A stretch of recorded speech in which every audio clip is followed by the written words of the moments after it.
Supreme കോടതിയിൽ ഇവര് ഒരു എന്താ പറയാ പ്രതിപക്ഷത്തിന്റെ ഹർജിക്കാർ പോയിട്ടുണ്ടായിരുന്നു.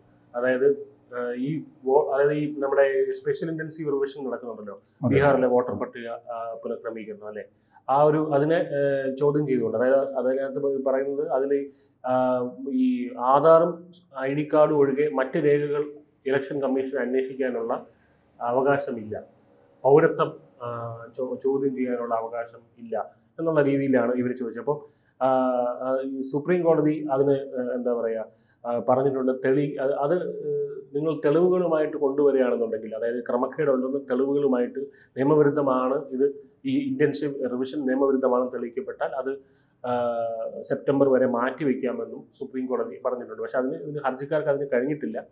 അതോടൊപ്പം തന്നെ ബോംബെ ഹൈക്കോടതിയിലും ഇങ്ങനെ ഒരു ബംഗ്ലാദേശിൽ നിന്നൊരു പൗരനെ കണ്ടെത്തിയിരുന്നു.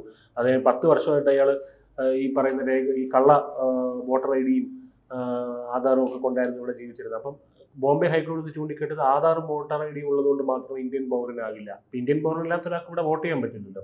അപ്പോൾ വോട്ടേഴ്സ് ID-യും ആധാർ കാർഡും മാത്രം പരിശോധിച്ചിട്ട് കാര്യമില്ല എന്നുള്ള രീതിയിൽ ബോംബെ ഹൈക്കോടതിയും ഈ ഇലക്ഷൻ കമ്മീഷന്റെ വാദത്തിന് ശരിവെക്കുന്ന രീതിയിൽ പറയുന്നുണ്ട്.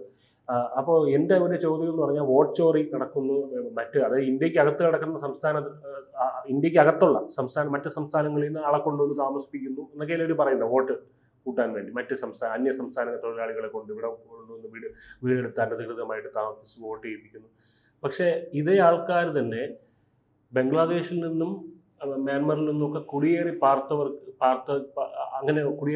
അവർക്ക് കള്ള വോട്ട് രേഖകളും മറ്റും ഉണ്ടാക്കി അവർ നമ്മുടെ വോട്ടർ പട്ടികയിലേക്ക് വരുന്ന ഒരു പ്രക്രിയ എതിർക്കാൻ വേണ്ടിയാണല്ലോ ഇപ്പൊ SIR തുടങ്ങിയിരിക്കുന്നത് ബീഹാർ.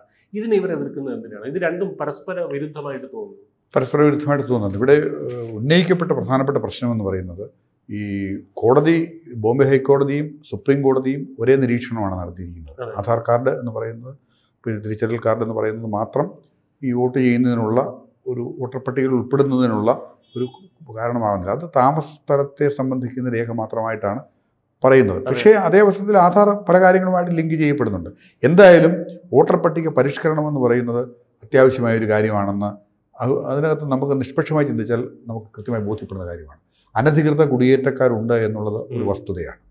പിന്നെ നമ്മളെ ഈ ബംഗ്ലാദേശ് യുദ്ധകാലത്ത് ഇന്ത്യയിലെത്തിയ 71 മുതൽ ഇന്ത്യയിലെത്തിയ 10,000-കണക്കിന് ലക്ഷക്കണക്കിന് ആളുകളുണ്ടായിരുന്നു. അതൊക്കെ ഓർമ്മയുള്ളവർക്ക് അറിയാം ഉണ്ട്. ഇതിൽ തിരിച്ചു പോകാതെ ഇവിടെ കഴിഞ്ഞുകൂടി ഒത്തിരി പേരുണ്ട്. പിന്നെ എന്ന് മാത്രമല്ല, നമ്മൾ അന്യ സംസ്ഥാന തൊഴിലാളികളായി നമ്മുടെ സംസ്ഥാനത്തൊക്കെ എത്തിയിരിക്കുന്ന ആൾക്കാരെ സംബന്ധിച്ചിടത്തോളം അവരിൽ പലരും കൃത്യമായ രേഖകളില്ലാത്തവരാണെന്ന് നമ്മൾ കണ്ടെത്തിയിട്ടുണ്ട്. അതാണ് ഇതുമായി ബന്ധപ്പെട്ട് പറയാനുള്ള ഒരു കാര്യമെന്ന് വരുന്നത്. പക്ഷേ ഈ വിഷയത്തിലേക്ക് വരുമ്പോൾ നമുക്ക് ഈ ബീഹാറിലെ തിരഞ്ഞെടുപ്പ് വോട്ടർ പട്ടിക പരിഷ്കരണം സമഗ്ര ഒരു ഇൻറ്റൻസീവ് ഡ്രൈവ് നടക്കുകയാണല്ലോ ബീഹാറിൽ ഈ വോട്ടർ പട്ടിക പരിഷ്കരണത്തിന് വേണ്ടി.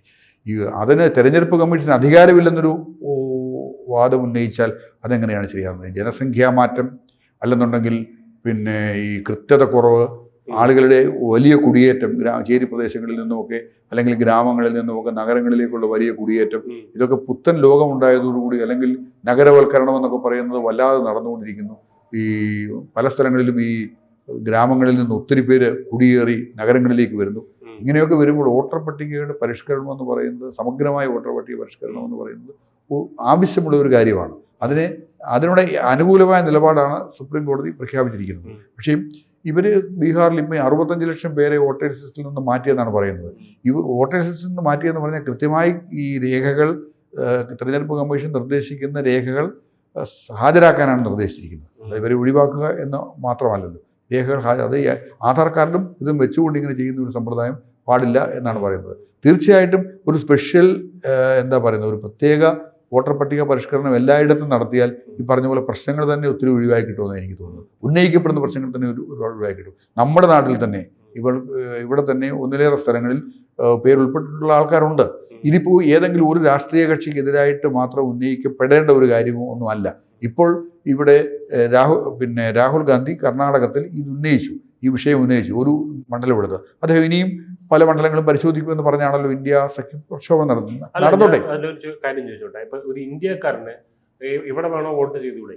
ഇന്ത്യക്കാരന് എവിടെ വേണോ വോട്ട് ചെയ്യാം. ഒന്നിലേറെ സ്ഥലങ്ങളിൽ വരികയും ഒരു സമയം വോട്ട് ചെയ്തുകൂടാന്നുള്ളതല്ലേ? അത്രയേ ഉള്ളൂ. അല്ല വോട്ടേഴ്സ് ലിസ്റ്റിൽ 2 സ്ഥലങ്ങളിൽ പേര് വരാൻ പാടില്ല എന്നുള്ളതാണ്. കാരണം അങ്ങനെ ഇപ്പോൾ ഇന്ത്യക്കാരെ എവിടെ വേണേ വോട്ട് ചെയ്യാന്ന് പറഞ്ഞാൽ അങ്ങനെയല്ല. ഒരു സ്ഥലത്ത് അല്ല, അതിനെ സംബന്ധിച്ച് കൃത്യമായ നിയമങ്ങളുണ്ട്. കാരണം ഒരു സ്ഥലത്ത് 6 മാസമായി താമസിക്കുന്ന ആൾക്കാരാണെങ്കിൽ മാത്രമേ അവിടെ വോട്ടേഴ്സ് ലിസ്റ്റിൽ പേര് വരാവൂ എന്നുണ്ട്. പക്ഷേ അതല്ല എന്നുള്ളതാണ് ഉന്നയിക്കപ്പെടുന്ന ആരോപണം. അങ്ങനെയല്ല വന്നിരിക്കുന്നത് എന്നുള്ളതാണ് ഞാൻ പറഞ്ഞു വന്നത്. അങ്ങനെയല്ല ഇവർ പറയുന്നുണ്ടോ? അതായത് ഈ പറയുന്ന ഇവരുടെ താമസം 6 മാസമായിട്ട് ഇവിടെ താമസിക്കുന്നില്ല, താമസിച്ചു എന്നാണല്ലോ ഇവർ പറയുന്നത്. ഒരു വീടെടുത്തവിടെ ഇത്രയും പേര് താമസിച്ചിരുന്നു, ഇന്ത്യ മറ്റ് സംസ്ഥാനങ്ങളിലുള്ളവരാണ് ഈ മഹാദേവ് പോലും വന്ന് താമസിച്ചത്. അല്ല, നമ്മളിപ്പോൾ ഞാനൊരു ഉദാഹരണം പറയാം. നമ്മൾ ഈ നേരത്തെ ഈ ബൂത്ത് ലെവൽ ഓഫീസർമാരുണ്ട്, സർക്കാർ ഉദ്യോഗസ്ഥന്മാരുണ്ട്, സംസ്ഥാന ഗവൺമെൻറ്റുകളുടെ സംവിധാനമാണ് ഇതിനു വേണ്ടി നിയോഗിക്കപ്പെട്ടിരിക്കുന്നത്. അപ്പം ഈ ഞാൻ പറഞ്ഞു വന്നത് ഉന്നയിക്കപ്പെടുന്ന ആരോപണങ്ങളുടെ ആ ഒരു വേണ്ടത്ര ശരിയില്ലായ്മ മാത്രമാണ് പറയുന്നത്. ഒന്നിലേറെ സ്ഥലങ്ങളിൽ ഉൾപ്പെട്ടിട്ടുള്ളവർ ഇപ്പോഴും ഉണ്ടല്ലോ. നമ്മളിപ്പോഴും അങ്ങനെ ഒന്നിലേറെ ആൾക്കാരുണ്ട്. കേരളത്തിൽ ഈ ആരോപണം കോൺഗ്രസ് ഉന്നയിക്കുന്നത് CPM-നെതിരായിട്ടാണ്.